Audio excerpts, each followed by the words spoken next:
Hey, welcome to Unfiltered, real church planning discussions and a place where you get what you get and you can't throw a fit. So I'm Lee Stephenson and I am the Executive Director of Church Planning for Converge, overseeing church planning for our national movement.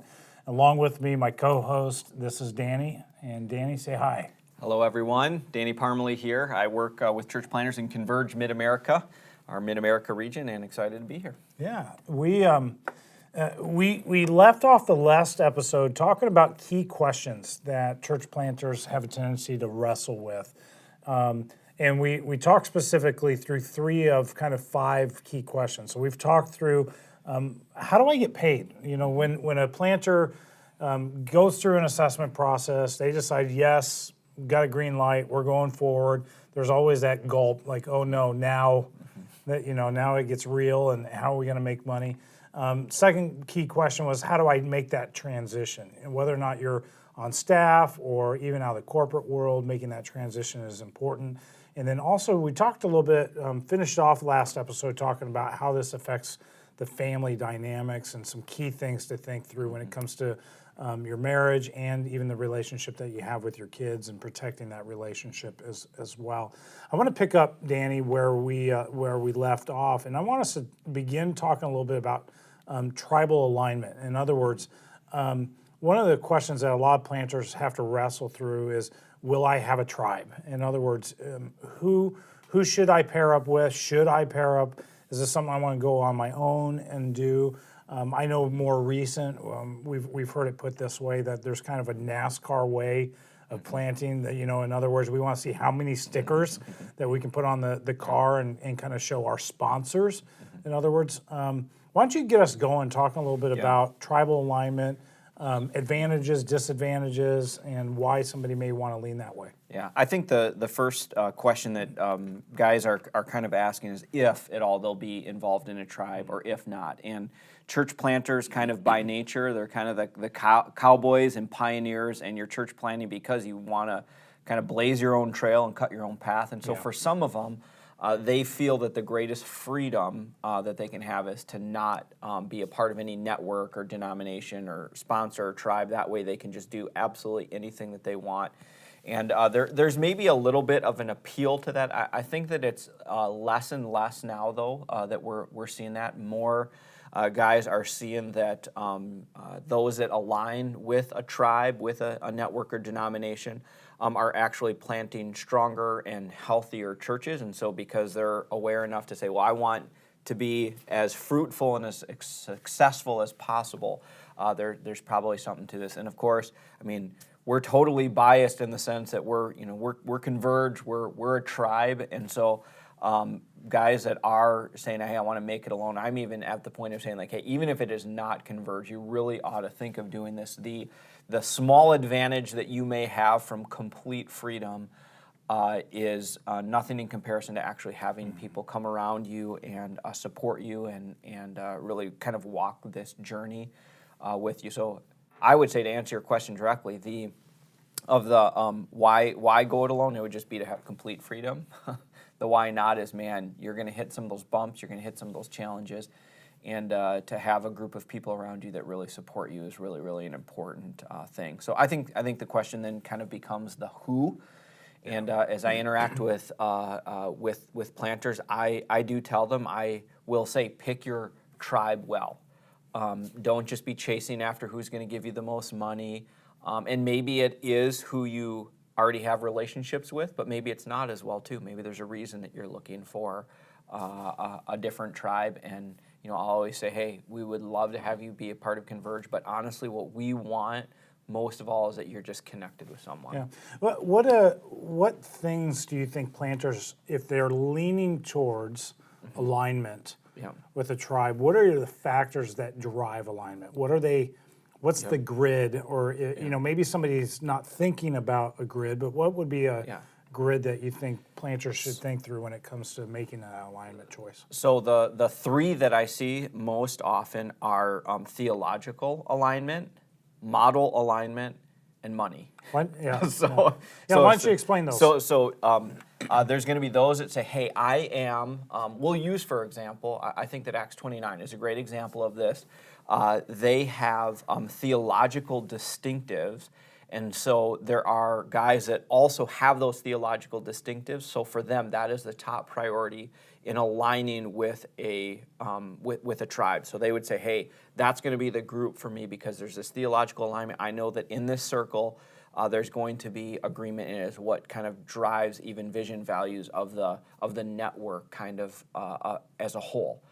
There's other groups where they are driven a bit more by model. So I believe, and I'm not 100% familiar, but even with ARC, for example, that they are they emphasize more launching large, and that's their model. And so guys that are like, hey, I want to be part of that, and they may be different places theologically, but hey, this is the model type of thing. And so there's kind of a driving point there. And then the third one, which is the one I caution against the most, is guys will be attracted to a network simply by money. Who's going to give me the most money?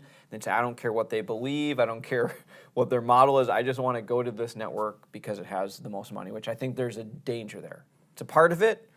Financial resources. Yeah, you want to count the cost. You want to count the cost, but I've seen guys get in trouble by just choosing which one would give them the most amount of money. Yeah, I mean, I see the theological played out all the time. I see the modality or the praxis side, and I would add into that group, groups like the Anglican Church or the Lutheran Church. Like they have a certain way, a certain liturgy to the way that they run things, and even down to their service or governance of how the church is governed. I would even add a fourth one, saying relational. That there are groups of people that you just relationally really connect to. There's a bond, a friendship, and I would say that's probably, if I was to characterize Converge, our own movement, that's probably the bond that holds people together the most. Like I would say we're strong in theology, but that's not the primary thing that brings us together. I say we have strong practices, but again, you'll find a numerous amount of different practices on how church operates and even governs within our movement. But I would say that probably one of the driving factors is the relational piece, that we know we're a brotherhood. When you plant with Converge, you have brothers that are in the trenches with you, walking with you through that process. I agree. I think you need to think through all four of those. Where do you best fit? Where do you best align? If you're asking questions, take time to interview the tribe that you're looking at wanting to join. Understand the nuances. When do they gather? What are expectations? Because I see what happens is one planter will have multiple loyalties. And as a result, they're not budgeting their time or their finances well because they're being pulled in every direction. When the reality is they need to give some of that extra time and even probably those finances into the church. I mean, I know I've seen guys that have planted with this organization at the same time, not realizing that both organizations require 10% of their budget in those early days. They just gave away 20% of their budget, let alone the expectations, hey, you're going to be at this event or this event, and how do you bridge that pull? It can burn you out pretty quickly in those early days of a church. Yeah, absolutely. Speaking to the relational side of it, that's what I'll say is, hey, when you're in a room or you see guys from that network, does that energize you or to not? What I think is interesting in just church planting right now is that you'll have denominations that have been around for a while, or networks that have been around for a while, like Converge, and then you have some that are really recent within the even last 10, 15 years. And so you'll see some differences there, and some guys will choose, I just want to be around those that are exactly like me. And then some of those that are a little bit, have been around longer, there's the diversity. So there are times where you're going to be even a little bit uncomfortable in the sense that, okay, there's someone who's doing it a different way, or they've been around longer, but there's also a great advantage to that because you have the maturity of the entire organization, and you've got people who have been serving in ministry for a long time, or people who have tried different things in different models. So I tell them to really weigh all of those different things. So. Yeah, that's fantastic. What other dangers do you see of or challenges, put it that way, of major collaboration. Yeah. That I talked briefly there for a moment, but what other dangers do you see that exist out there? So I think you hit it right on the head that more and more both planters and even networks and denominations are talking about collaboration, and I think that that there's a positive element to that, and there's a positive heart to that, but the challenge does become that we as human beings, we have limited resource and limited time and emotional capacity. And so if there are expectations by each different group, you can begin to kind of spread yourself so thin. So just as a church planner wouldn't want it when their person comes and says, well, I go to this church on Sunday, but I really like your small groups, and I like the missions program over here at this church. We would, no, you don't want that, because as much as all of those are part of the kingdom of God, and you're all kind of working together at the same goal, you get so spread thin, you actually lose your focus and your effectiveness. And so we still do work with planters if, hey, we just really have a theological alignment. So, as an example, we do have Converge and Acts 29 churches, and they're duly affiliated, or they have a connection to both. But we do have conversations of, okay, well, what will this look like in your financial giving as you have your missions budget and you're giving back to more church planting? What does this look like as there's different conferences, and there's only so many conferences that you can go to? What does it look like for guys that you're going to eventually coach down the line, and making some of those different choices? So a lot of it has to deal with having that communication up front and really knowing what those expectations are. Yeah, working with a planter right now, he didn't have that discussion, and so he committed 10% of his offerings to pay back a grant, or to pay forward a grant to Converge, and 10% to another. And now all of a sudden, it's like, oh my goodness, there's not enough resources to actually properly plant the church. It kind of got himself in some trouble there. Let's take a moment and let's talk a little bit about why we chose to go with Converge. I know that both of us we have a bias there. I mean, we work in the administration per se of Converge. But I know when we were leaning out to plant, I talked to, 4 organizations, and then chose the one that I felt best fit. And even after we planted with Converge, there were other groups that tried to woo us away, or entice us to think dual affiliation. I mean, one of them threw a building at us, saying, "Hey, we'll give you a building." And that was, it was hard. Tempting. It's very, very tempting to keep your loyalties pure during those type of contexts. What for you made you want to choose to go to Converge way? And then I'll talk a little bit about our perspective too. Yeah, and I think I shared it was episode 2 during kind of the assessment process for us. So I was at a Converge church, and it really was the relationships that were kind of established there. And then after going through assessment, having being assigned a coach, and having people that were pouring into me, and honestly, with our church plant, even though we were a pioneer plant, so we weren't a hive off of another church, and we didn't get hundreds of people from other churches, a lot of things transpired over the years through the network and through the connections of Converge that even directly fed into our church. But I would say, honestly, I think the thing most of all for Converge is that I was then given opportunity to serve and to pour into others. And I think that's a huge thing, is that Converge isn't a place where it's like, okay, there's a few leaders at the top and everyone else just kind of follows orders. It really does have a leadership culture where the next generation of leaders and planters, as they're coming up, and as God is using them, we want them to pour into the next generation. So there's opportunities to teach and to train and to lead different things. And so for me, was that initial kind of relational connection, and then it was the opportunity to continue to grow in my own ministry leadership.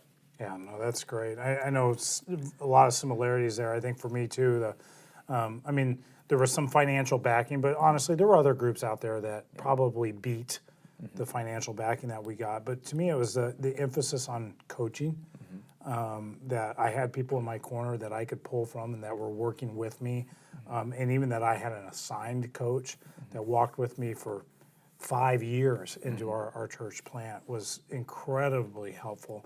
I felt as a young pastor, young church planter, they gave me a voice. Yeah. Like I had a voice at the table when it came to our city and just our movement as a whole, and that was refreshing. Yeah. Not to be put into a drawer somewhere and say, Right. wait till you mature a little bit. Yeah.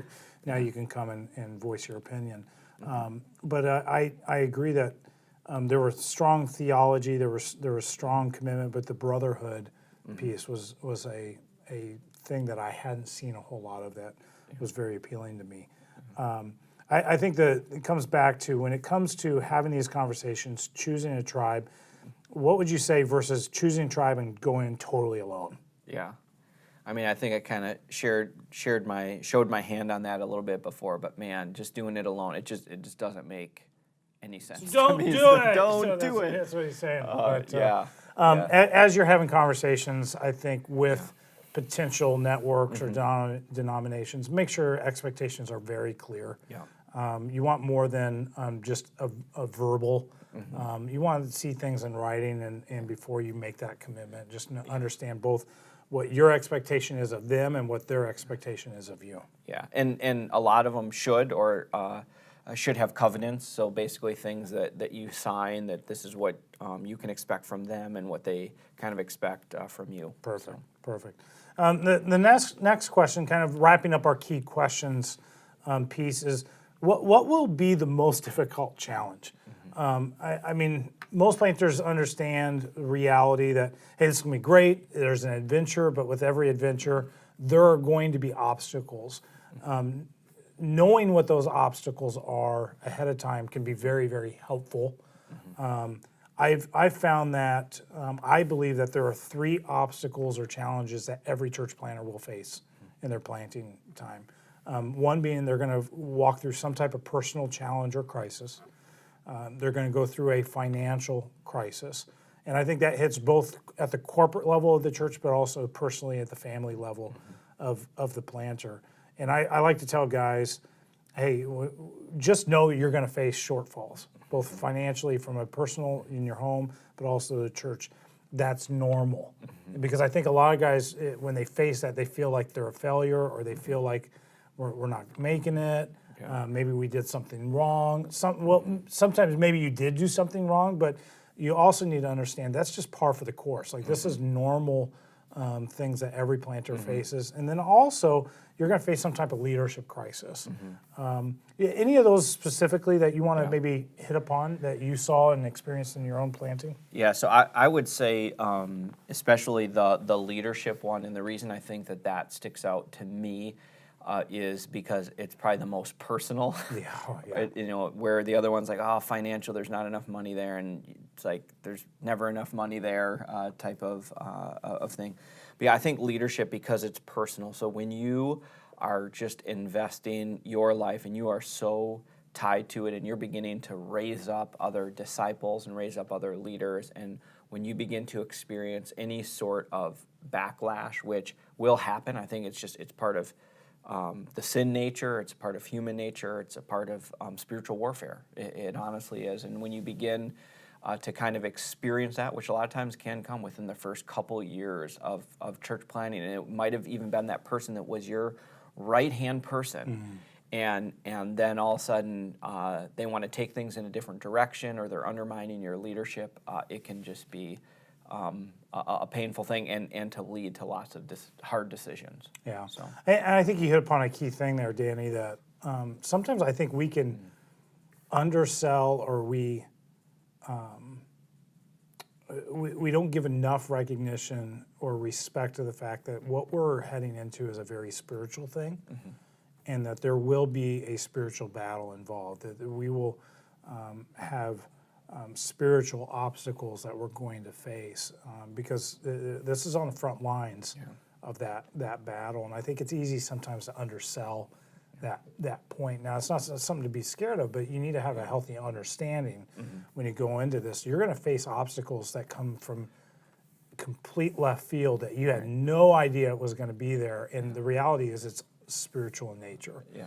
It shows its head in different ways. I know for us, we walk through, I would say, all three of these things at the same time. We walk through a personal battle that encompassed my health. And I'll talk more about that in a future episode, just how do you suffer and lead at the same time? But that caused us to have incredible financial heartache personally. And the interesting thing was our financial heartache landed at the same time that the church finances were being challenged. And then I had leaders turn against me in the midst of our personal battle as well. And it was awful. I don't know how else to describe it, but it was definitely one of our darkest days of ministry, was walking through that season. I'm thankful that God took us down that road, and I learned a whole lot about me, about people, about Him, and I'll look forward to sharing some of those details later down the road. I don't care to repeat them, to put it that way, but I think it's just healthy to understand, like, there will be challenges. There will be obstacles, but you have to remind yourself that He who is in you is greater than he is in this world. And, this is where your faith, you got to walk by faith. You got to lead in the midst of those challenges, both lead yourself, lead your family, lead the church. And to me, is your darkest moments are also the greatest opportunities for God to show Himself. Yeah, absolutely. I think with the spiritual warfare thing, and understand I'm not a person that just someone sneezes and it's like spiritual warfare, that when you can understand that, when you do have leadership backlash, it allows you to even value the person more and to even extend grace to that person, because you're understanding that there are spiritual forces at work, and to even just take a step back before you just all of a sudden tear into who that person is as an actual person. So I'm saying this hindsight, that I wish I would have recognized that during the time, instead of just essentially demonizing the person, but of really recognizing that. So. Oh, that's great. And I know that there's probably some of you out here listening to this, you're planting, you may be walking through one of these obstacles right now, and you feel alone. I want you to know you're not. We're here, and there are a lot of planters around the world that have been there. They understand that, would love to be able to walk with you, pray with you. And if you're out there and you may be considering, hey, should I join a tribe? If you don't have a tribe, I invite you to join us. And as we move forward and trying to expand the kingdom of God and see people come to Christ, if there's anything that we can do for you, feel free to reach out to us at churchplanning@converge.org, churchplanning@converge.org. Love to be able to have a conversation with you and see how we can help you in the midst of your situation. That wraps up our Key Questions podcast, and I want to thank you again for joining us in our Unfiltered podcast. Until next time, keep it real.